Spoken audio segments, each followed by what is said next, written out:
Back in 1971, 42 years ago, I was living in New Haven, and a new crew coach had come to Yale, whose name was Tony Johnson, an Olympic medalist, and he was starting a program, not only coaching the college crew, but wanting to put together a summer program for top quality oarsmen.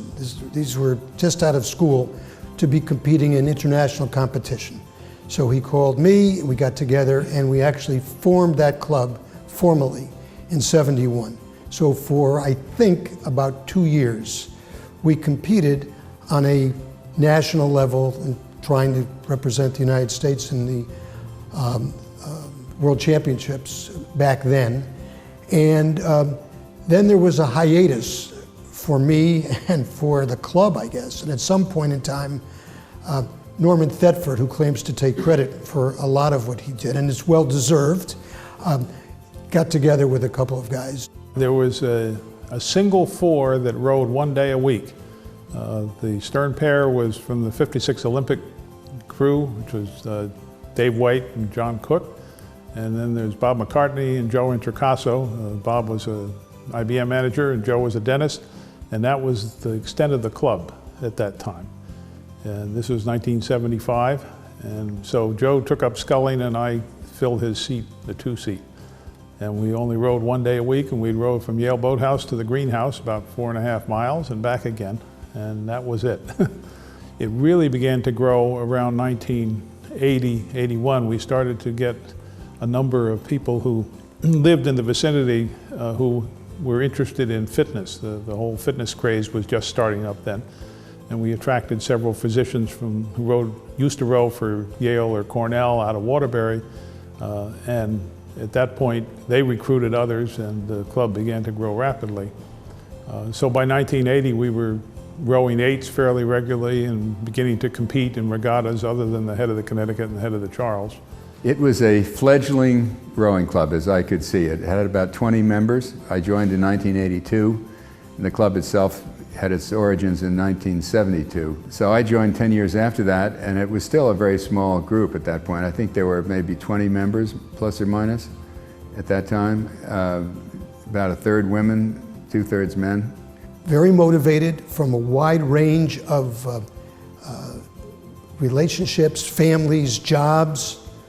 What I do want to say is one of the things that I thought was so valuable being part of the sport here, and I think generally in any rowing environment that I've been in, is it did not make any difference what you did outside of the boat. It's what you did in the boat.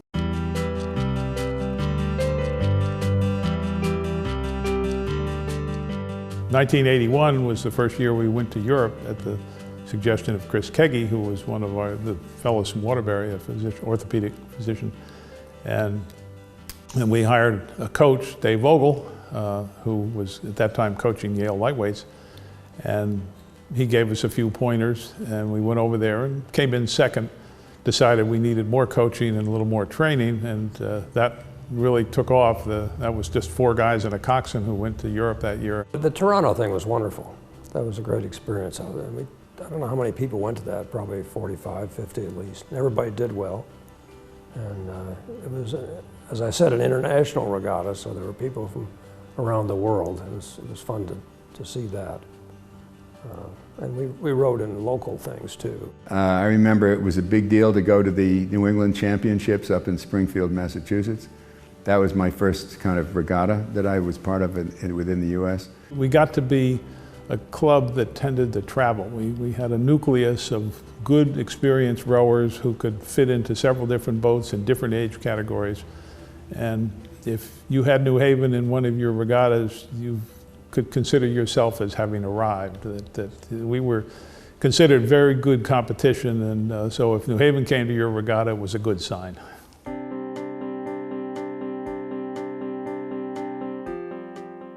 Really been a big part of the beginning of this club, but we'd clearly become too large for the nest, using that metaphor. And Yale just said to us, It's been a great experience having you rowing in the morning, because we row in the afternoon. It's all worked out fine, but now we're rowing in the morning too, because we've learned how effective it can be from the smooth water and so forth. So they said, it's been great, but it's time. The club at that time totaled about 50 members, and we had a meeting at Ron Godet's offices, and everybody but one voted to go ahead with the process. Most of us recognized that what could be better than to have our own facility. While Yale, for most of the time, was very accommodating, we wanted our own place. And it was a question of, it was a huge challenge in terms of the economics. I don't know that we all knew too much about Stu. Maybe it would have happened quicker if we knew all the things that Stu Lathers was capable of doing and what he would have done. But at that early stage, how are we going to do this? So I called Stu up and I said something like, "Stu, you're an architect, right?" Hardly knew him. Just started rowing. And he goes, "Yeah." I said, "You think you could design a boathouse?" And he goes, "Yeah." I said, "Well, were you interested in doing one for us and working with us at, you know?" And he goes, "Yeah." And I said, "Good." I had joined the club in 1989. And 2 years after that, and remember, I joined the club on the advice of my professors to seek out a diversion from architecture. And so I was enjoying the high times of learning how to row well and competing in races, and it was wonderful.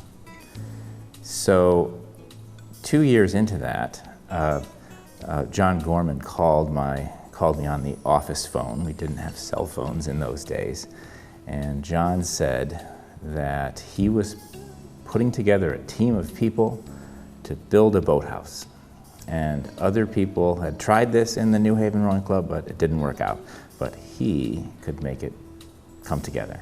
We hired Stu as a general contractor, and he was very reasonable, as he can attest to. Stu and I and a couple others sat down and we said, okay, well, let's give them a schedule. Let's give them a start and the end. And we put it in between 12 and 14 months, and Stu said, "We're never going to do it in that time." And I said, "It is possible, right?" And he said, "Yes." I said, "Then we're not lying." Stu encouraged us all and said we could, probably be done in a year. We'd have this construction done. I think he was giving us an optimistic scenario because he might discourage us if he told us it was going to take 2.5. We had formed what we call the management committee, and I was chairman of the management committee. And the only reason I was chairman is because no one else wanted to do it. And so we incorporated, Steve Flagg and Norman and Jim Segloff and Stuart and myself. And we were actually a distillation of a number of committees that we did to begin the formation of the plan. So it was Stu was the architect, we had to grab him. So he did the design.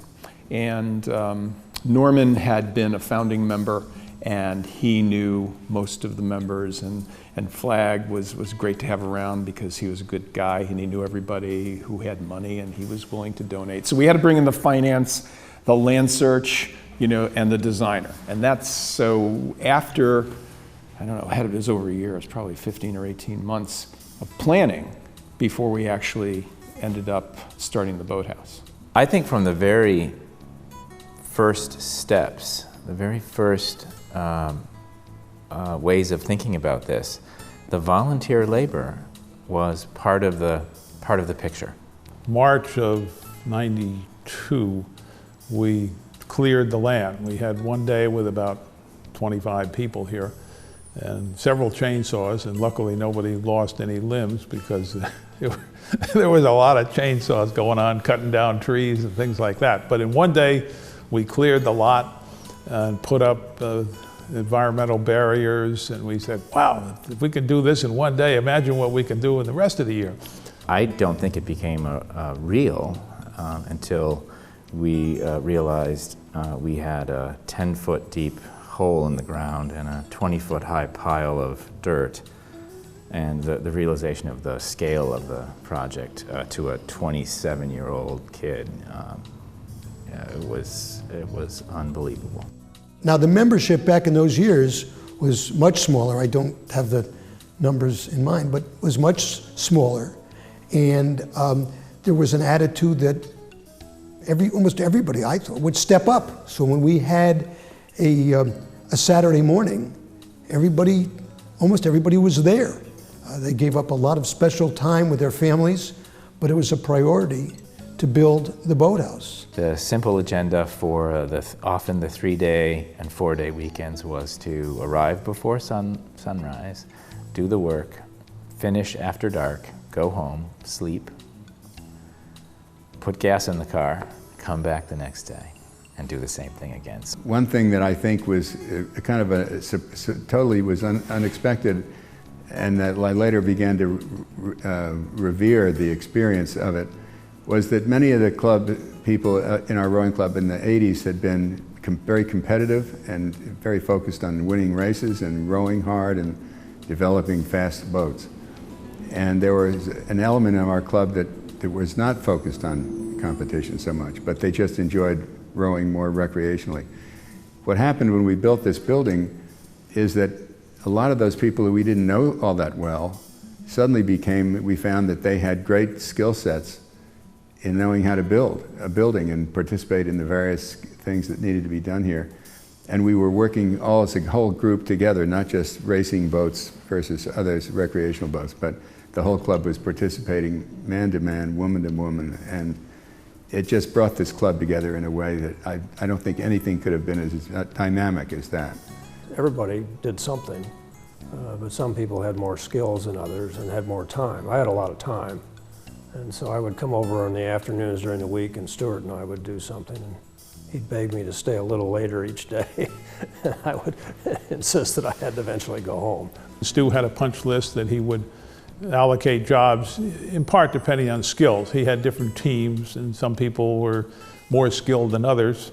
And so he would try and allocate the jobs in proportion to the skill levels. Once we found that a particular person had a unique skill or gift, one person in particular, Karen Gallagher, had the visual equivalent of perfect pitch. She could look at a cedar shingle and know that it would fit the last piece, like the last puzzle piece in the row of shingles. And when it was discovered that she had this skill, in any enterprise, we have to use everyone to their maximum ability. So Karen quickly became all shingle all the time. Steve Flagg is a plastic surgeon and a very skilled man. And so Stu talks me into buying the wood. And he says, well, I really want mahogany doors. And then talks Steve into building the doors. And they're still there. They're the finest doors you ever want to see. And we call them Flagg's doors. My role, essentially, which without telling you how skillful I was to get coffee and donuts in the morning. And at one point when either Stu or Norm Thetford said to me, Jimmy, could you go pick up that 2x4? And I wasn't really sure what a 2x4 was. It then became even clearer to everyone that my role, although I'd have a role, it would not be the kind of role that some of these people had who were in there hammering and sawing and just building this facility. They happen to have those skills. At 27 years old, I was likely the night before looking at my how to hang a door book at home, okay, to be able to, with authority, the next day, say it as if I meant it, right? We went out, going out to buy a plumbing book one night. So we would do a bit of last-minute extra study prep to be able to come out on that Saturday morning and be able to take the ball and move it down the field. We've taken the high quality road in building this building. It's just beautifully done, from the mahogany in the doors and the windows, the French doors throughout the meeting room here. It's just a quality structure, and I think we did it all with membership of 40-odd members is pretty amazing. I think the members did virtually everything. The members poured the concrete footings and walls, tied the steel reinforcement in the foundation structure. Of course, they erected the frame of the building and did the deck, built the walls, installed the windows. With the help of a skilled captain, the members did the plumbing, electrical, and heating and cooling.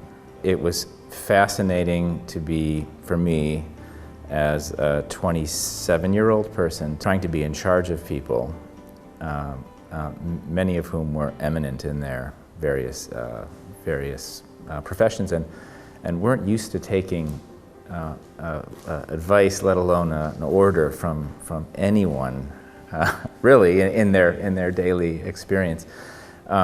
It was fascinating as a learning process to try to be constantly devising a new way of working out the team assignments. We would always find a job for anyone. For example, Jen's father, John, would say, he would come over to me and he would say, Stuart, I see that, this was before I really got to know his daughter.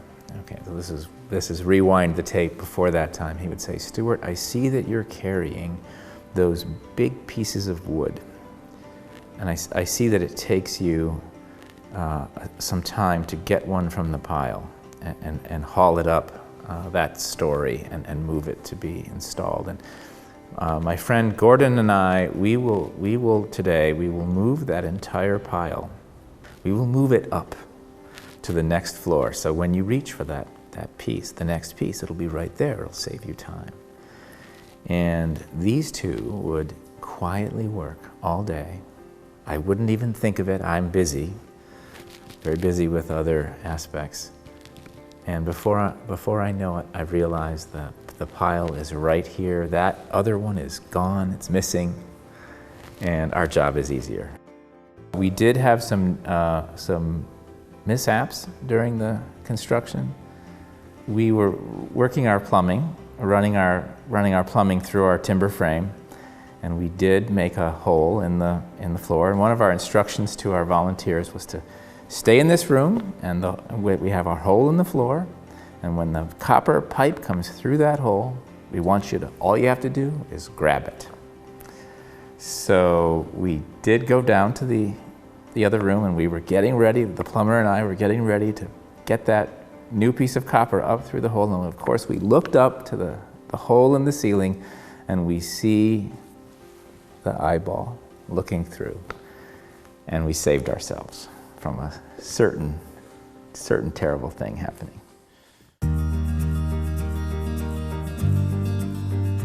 It was a thrill just to see each day how the progress went. And when we finally got the certificate of occupancy in June of '94, we were basically, on top of the world.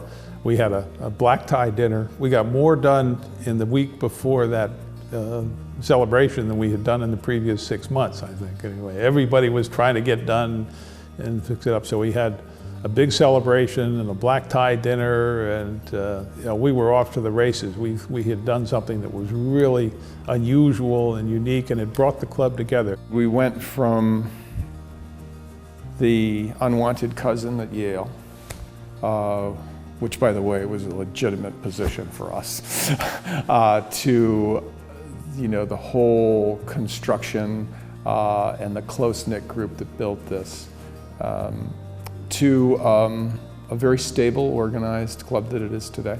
It's just a great group of people, and we were all able to just work together and have a wonderful time. And it's just, every time I come to the building, I just am amazed at how wonderful this achievement was. I think the results were beyond anything I would have envisioned, coming off now with 20 years hindsight, seeing what we've done and how it's worked and how folks react. We went through a bit of a dry spell during the construction because we weren't able to row very much. But that's now come back. We have very good men's program and women's program. We have top 8s that are in the top 10 in the head of the Charles, which is doing something. And we have a nice generation of experienced rowers and ones that we've taught who are continuing the reputation of the New Haven Rowing Club as being a very competitive club. I first became involved with New Haven Rowing Club in 1981 when my father joined the club. I started rowing with New Haven in '93. I think my mother started in about '87. And then I met Stu in '93. And we have an 11-year-old daughter who we hope someday will row, maybe here, maybe not, but so I am a second generation New Haven Rowing Club member. It's a part of a family. It's a real extended family type experience, and it's just been a thrill. Oh, I thoroughly enjoyed it. I mean, I met a lot of people that I didn't know, and we had the commonality of rowing, but there were other things too. We've sponsored 2 regattas ourselves, the Derby Sweeps Regatta and the Head of the Housatonic, both of which have become mainstays on the circuit. The Head of the Housatonic, which was just 2 days ago or 3 days ago, was very successful, over 700 entries, and rivals on a per-day basis the Head of the Charles, which predates us by some years. And we also train people how to row. We've recruited a number of people and trained them over the years, and many of them have been successful and are in our top boats. Tremendous amount of volunteerism. We do a lot of programs and offer opportunities for people to join, to come out and learn to row, and it's promoting the sport of rowing in the community, which is what we're doing. One of the things that we've developed in the last maybe 6-7 years is to have a junior rowing program with the Hopkins School, which has now been going on very successfully, and they have that has allowed us to teach rowing at a junior level, which I think is part of that mission statement of expanding and advancing rowing in this region. Oh, it's a huge part of our life. It has been for a long time, but I think it's a wonderful group of people, and we've got right now I think there's a lot of really competitive rowers, and it's great to see that that's happening again. It kind of ebbs and flows in terms of how competitive we are and how many new members we draw in if we don't wear them out by their volunteer hours from our regattas or cleanups or whatever. But I think there's a lot of positive energy right now. It's certainly a transition time for the club. A lot of the older members are sort of slowing down a little bit, and but I think it's an exciting time. I think there's a huge future for New Haven Rowing Club. My goal is to see the club continue to expand and develop. And toward that end, I'd like to see the downstream property developed into another 2.5 bay facility to both store boats and have additional training space and a shop so boats can be repaired, and allow our club to expand. Clubs that don't expand don't always prosper. And we have such a great tradition here that it would seem to be an ideal opportunity to expand our operations and for the next generations to come. I would just say that, the people that are here have one common interest, and we range from every different part of society, economically, professionally, and the only thing that really matters is when you get in a boat, it's how you handle an oar. Everything else is unimportant as a member of the club.